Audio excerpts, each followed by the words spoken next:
olumu twali tutudde awo oba twalina kibuuko bana Ssenkubuge najja nambuuza naye Matovu byoyogera ku banno obijjawa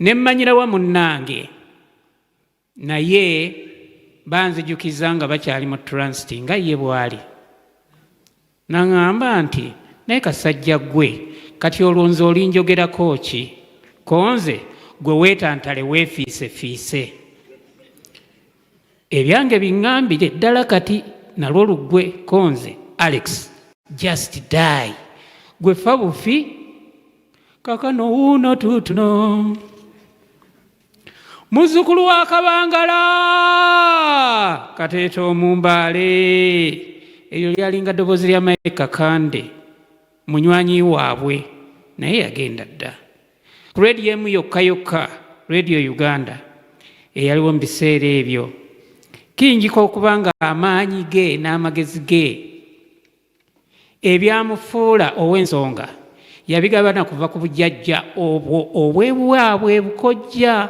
mbu nti nnombo waaliyo omusajja Kabangala yagula ebintu mu dduuka ly'omuyindi ku lisiiti baateekangako erinnya ly'omuguzi ye Kabangala yawandiikawo Kabangala asasudde kati awuteebereza omusango baagutwala yaani yagusinga.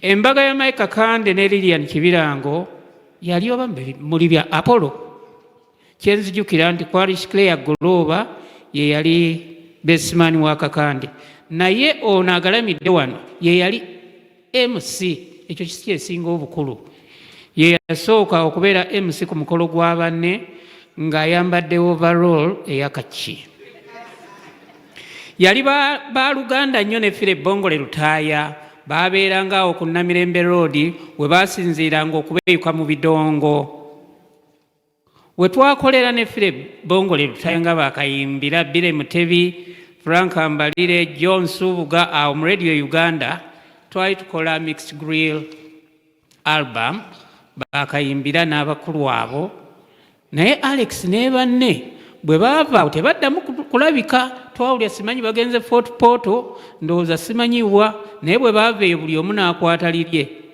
Fire n'embalire oba n'Emutebi ne bagenda e Sweden. Alex ng'ayagala nnyo abantu abagezi teyeesembereza basiru ate ng'ayagala nnyo abantu abalina kye bamwongerako so okumuggyako nga tolina kyomugattako. Yakwanagana nnyo ne Ssenkubuge. Alex emizannyo gye yafulumyanga wano ku National Theatre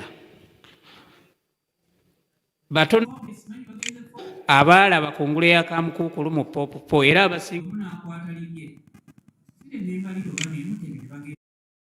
yakoleranga rehearsals ze mu Matumbi Budde so ne Kateete yakoleranga yeeyo rehearsals. Alex yasitulako Oweekitiibwa Gordon wava munno n'amuleeta mu Pride Theatre y'Abakayimbira. Wava munno bwe yavaayo wano tewansanyudde kulabira mizannyo ndowooza n'agenda n'akolayo ka theatre k'abagagga eyo ekyengera kyokka ng'ate ekyewuunyisa buli bbanga eggere nga Ssaabasajja Kabaka agenda ku Pride Theatre oba Pride Academy n'abakyalirako. Mu bibiina bya Katemba byonna Alex ndowooza yasinga kuganza Bakayimbira Dramatictors naye ndowooza lwakuba Ssenkubuge oyo yeenyigirako ne mu kutendeka omuzannyo Sophia. Omuzannyo ogwo bwe yali agutendeka yaguyiyizaamu n'ennyimba. Gwe muzannyo gwe nasooka okukola n'omuntu gwe nali nsinga okutya mu by'okuyiiya ne tukola ennyimba ne zibeera mu muzannyo gwe gumu. Oba ye yatuwa n'erinnya lya Sophia? Nzijukira ye yatwala SPD ku Ssimba. Omuntu ateemanyiiza, atamala gakyala, ateesembereza kawawa, atabikkirira ku kitamunyumidde, ateegeziwaza, ate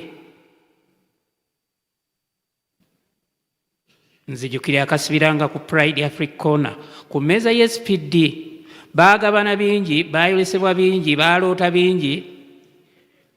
Alex yalina endowooza ey'engeri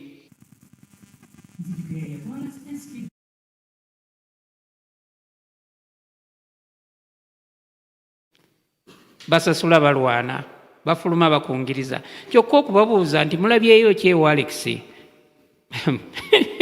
oba kyemuyizeemu nga bagamba nkweta mulanga mbe nno nga nina kyentegeddemu naye binyuma okukamala naye sirina kyentegeddemu. That was Alex's style. Father Grimes nga wano waliwo Alex mukulu abaalinanga enzanya eyaabwe.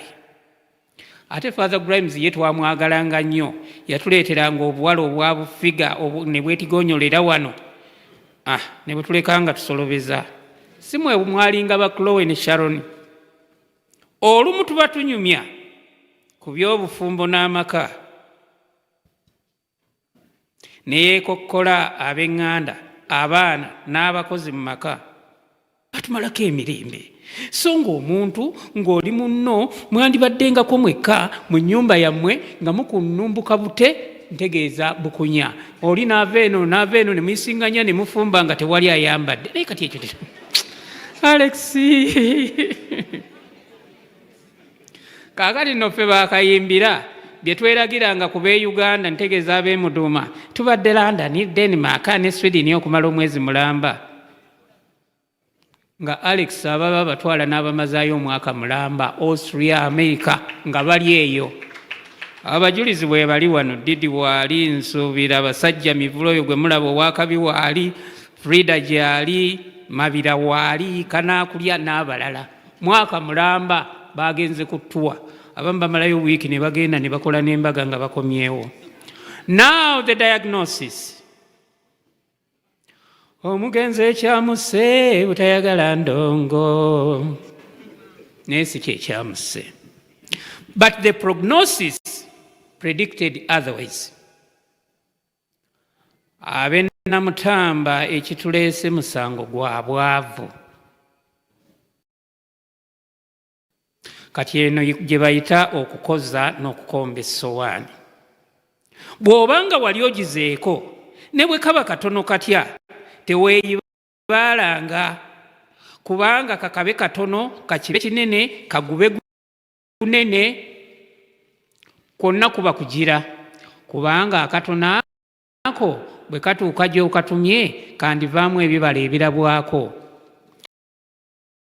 Abeegizaagiza nga temugirira ddala mumenya abagira ebya ddala. Omugizi omu akira obugizigizi 1000 obwemoola obwemoozi, so singa buva mu kwegizaagizanga ne bugirira ddala wandibaddewo enjawulo.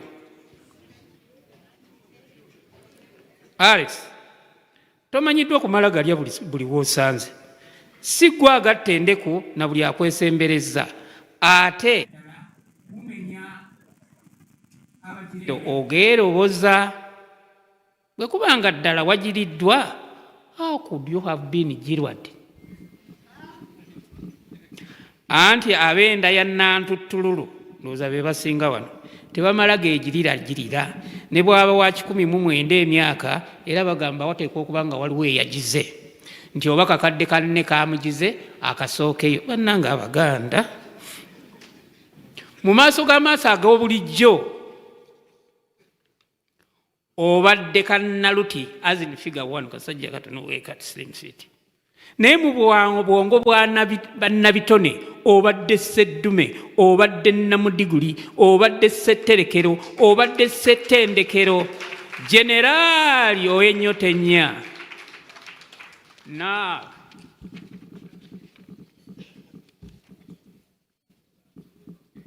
the transcription. Behold, you were told then with a following shadow. Now you are long with no shadow at all. It's done. You have rested your case. You are now submitted to 6 feet under with no chance or hope for parole. Naye nga sinazaawo kateni kankubuuze. Biri Lwanjezi yabyogedde ebyo nabimanya ebyokwesiba olubu oba okwata n'effumu ng'ogende wa kalidinaali okuyita. Alex, ate na kino ekirala waliwo waliko ku stage 1 nozaawo olutimbe n'ogamba abalabi muddeyo babawe ssente zammwe zino embwa bye zizanya si zannabigambye.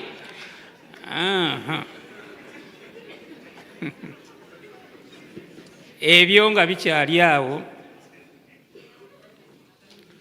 waliwo olubugo oluvudde e Magere lwa bukadde 2 nga artist singa biri bye mumanyi, ndowooza mubalaali olina.